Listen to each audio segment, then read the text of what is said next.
Karl Loesten menyebutkan bahwa ada 3 nilai konstitusi, yaitu nilai nominal yang semata-mata hanya keluhuran konstitusi di atas kertas, dan yang kedua adalah nilai semantik, yaitu konstitusi yang digunakan oleh penguasa sebagai alat untuk memperpanjang kekuasaannya, dan yang ketiga adalah nilai normatif, yaitu ketika konstitusi benar-benar dijalankan dalam lapangan perbuatan.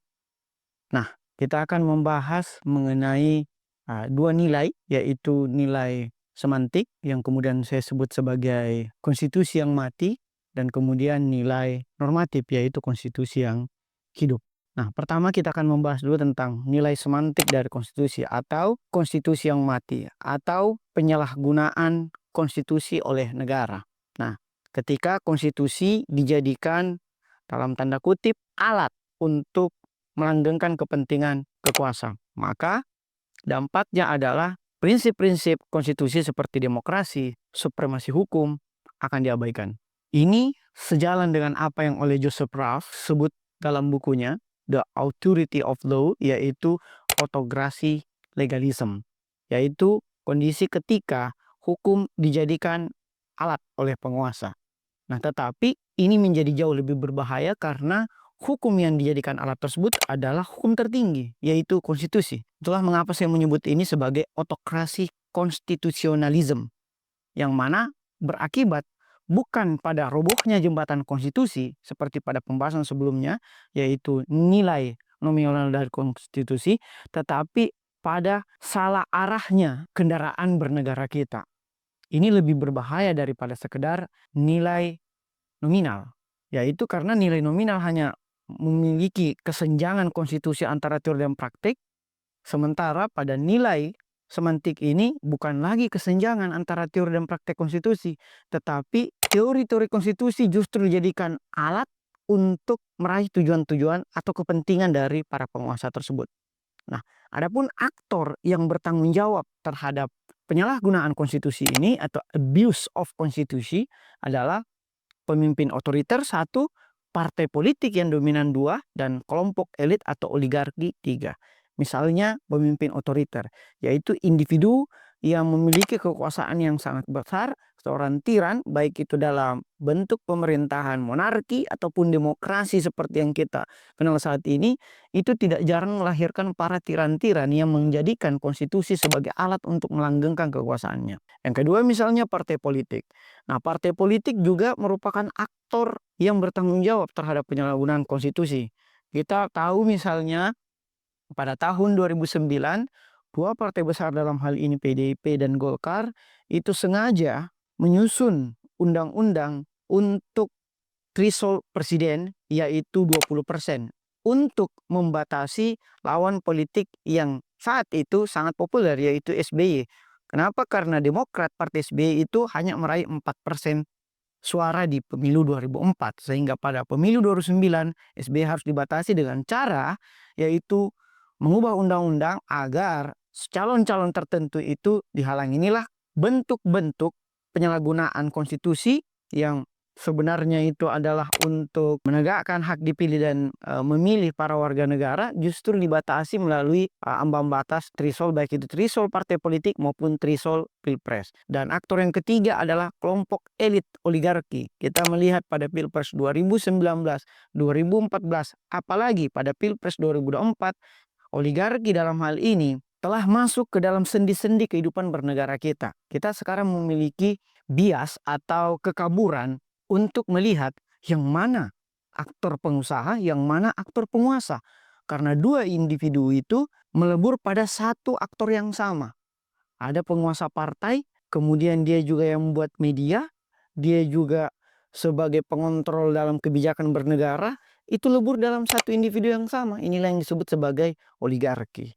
Nah, bentuk-bentuk penyalahgunaan konstitusi itu dapat berupa perubahan untuk kepentingan, misalnya merubah pasal-pasal di dalam undang-undang atau bahkan undang-undang dasar, kemudian ketegangan prinsipil, misalnya undang-undang dasar mengamanatkan prinsip demokrasi, misalnya pasal 22 undang-undang dasar, tetapi yang terjadi di lapangan perbuatan adalah praktik oligarki. Dan yang ketiga adalah norma-norma yang disengaja untuk diambiguisasi agar dapat multitafsir sesuai dengan keuntungan penguasa. Misalnya pada Pilpres 2024, di mana kita tahu tahapan-tahapan Pilpres itu diwarnai dengan pelanggaran-pelanggaran baik itu etik maupun administrasi oleh Mahkamah Konstitusi yang memiliki korespondensi dengan kekeluargaan presiden dan anak presiden yang saat itu menjadi bakal calon wakil presiden. Nah, manipulasi konstitusi ini dapat ditandai dengan satu, mereka pertama kali mengidentifikasi norma-norma tertentu dulu. Misalnya norma dalam konstitusi yang mana yang mau diubah, atau norma dalam undang-undang mana yang diubah, yang kemudian dicarikan konsistensinya dengan undang-undang dasar sesuai tafsiran penguasa. Kemudian mereka memanipulasi undang-undang dasar tersebut atau turunannya yaitu undang-undang agar sesuai dengan kepentingannya. Kita ambil contoh adalah upaya untuk memperpanjang masa jabatan presiden.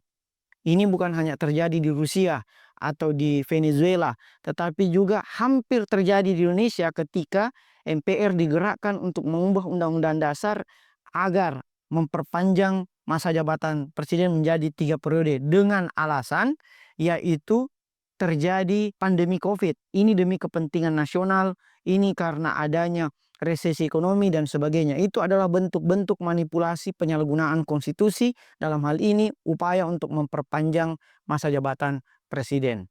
Nah, selanjutnya kita juga melihat contoh-contoh penyalahgunaan konstitusi yang terjadi misalnya di Venezuela oleh Hugo Chavez yang melakukan referendum untuk menghapus masa jabatan presiden.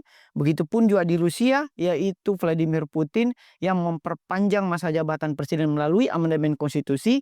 Begitupun di Korea Utara, Kim Jong-un yang kita tahu menerapkan rezim totaliter dan memanfaatkan konstitusi untuk melegitimasi kekuasaannya. Pun juga di Indonesia pada rezim Orde Baru, represif developmentalisme Soeharto menggunakan konstitusi, dia kembali kepada Undang-Undang Dasar 1945 yang lama agar memperpanjang kekuasaannya yaitu 32 tahun. Nah, yang dapat kita lakukan untuk menghidupkan konstitusi yang mati tersebut atau konstitusi yang hanya bersifat semangat tersebut adalah kita harus melakukan gugatan. Baik itu gugatan hukum di Mahkamah Konstitusi ataupun jika mekanisme nasional persidangan itu tidak bisa dilakukan di Indonesia, kita bisa bawa ke dalam Mahkamah Internasional.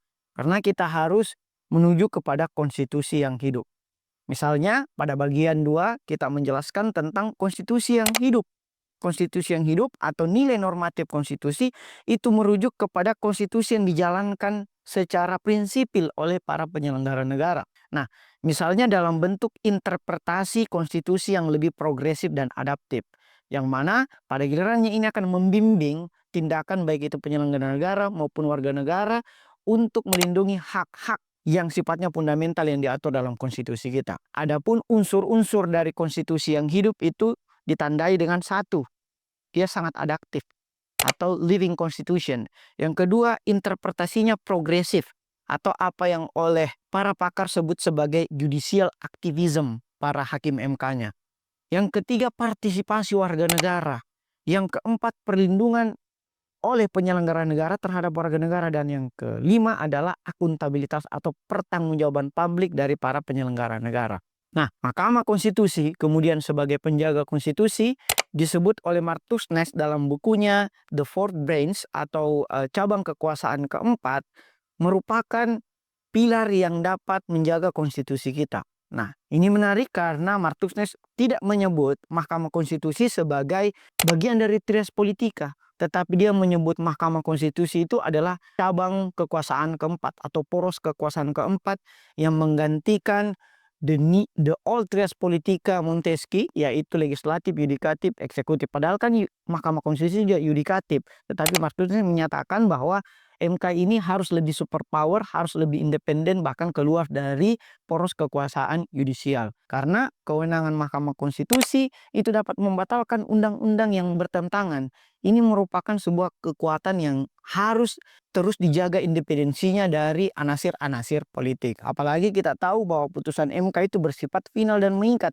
Misalnya putusan yang sangat melanggar kode etis dalam putusan MK nomor 90 tahun 2023 itu ya mau tidak mau karena final dan mengikat, kita hanya bisa menggugatnya pada sidang etik MK-MK, Mahkamah Konstitusi, yaitu Mahkamah Kehormatan Mahkamah Konstitusi tersebut. Sehingga ya tidak ada upaya untuk membatalkan putusan MK nomor 90 tahun 2023 tersebut, walaupun ketua MK-nya ya dalam hal ini Alwan Usman itu dicopot dari hakim MK. Nah, permasalahan-permasalahan konstitusi yang mati atau yang tidak hidup itu bisa berupa pelanggaran HAM, kekosongan hukum, misalnya tidak ada diatur dalamnya, misalnya selalu mengembalikan kepada mekanisme politik, dan ketidakjelasan interpretasi yang selalu kembali kepada kepentingan-kepentingan politik. Misalnya ketika dulu Pilpres batasnya 20%, ya banyak orang menggugat. Sekarang dikasih 0%, ada lagi hakim-hakim yang menyatakan ini tidak sesuai dengan konstitusi. Itu karena konstitusi ditafsir sesuai dengan kepentingan-kepentingan politik tertentu. Nah, implementasi konstitusi yang hidup itu bergantung pada transparansi, adanya check and balance antara lembaga-lembaga negara yang kita batasi dalam separation of power, akuntabilitas, dan tentunya partisipasi dari warga negara. Misalnya kita semua adalah warga negara yang harus menyatakan sikap kita dalam berkonstitusi. Misalnya kita bisa melihat contoh-contoh sukses dari konstitusi yang hidup atau living constitution itu pada 1803, yaitu di Amerika Serikat pada kasus Marbury dan Madison yang menetapkan bahwa Supreme Court di Amerika Serikat, yaitu Mahkamah Agung, itu dapat menetapkan prinsip judicial review atau dapat menyesuaikan antara undang-undang yang bertentangan dengan undang-undang dasar atau konstitusi di Amerika. Begitupun misalnya pada tahun 1949 di Jerman, konstitusi baru pasca Nazi era Hitler itu menerapkan separation of power. Jadi sudah sangat tidak otoriter di satu tangan penguasa, diakibatkan trauma otoritarianisme Hitler. Begitupun dalam konstitusi 1996, Martuk Nes menyatakan bahwa Afrika Selatan memiliki konstitusi baru yang melindungi hak-hak minoritas pasca politik apartheid, yaitu pembelahan segregasi antara warga negara kelas pertama, yaitu warga negara kulit putih dan warga negara kulit hitam di Afrika Selatan. Nah, sebagai warga negara yang terliterasi konstitusi secara baik, kita hanya bisa menuntut. Kita dapat menuntut dua hal, yaitu menuntut terus Mahkamah Konstitusi untuk mengawal konstitusi agar terus hidup, dan yang kedua, kita menuntut ilmu agar kita terus sadar untuk mengimbangi kekuasaan-kekuasaan negara yang selalu menyimpang. Sebagaimana kata Milan Kundera bahwa perjuangan melawan kekuasaan adalah perjuangan melawan lupa. Selamat untuk tidak lupa ingatan dalam berkonstitusi. Selamat menjalankan konstitusi yang hidup. Terima kasih. Wassalamualaikum warahmatullahi wabarakatuh.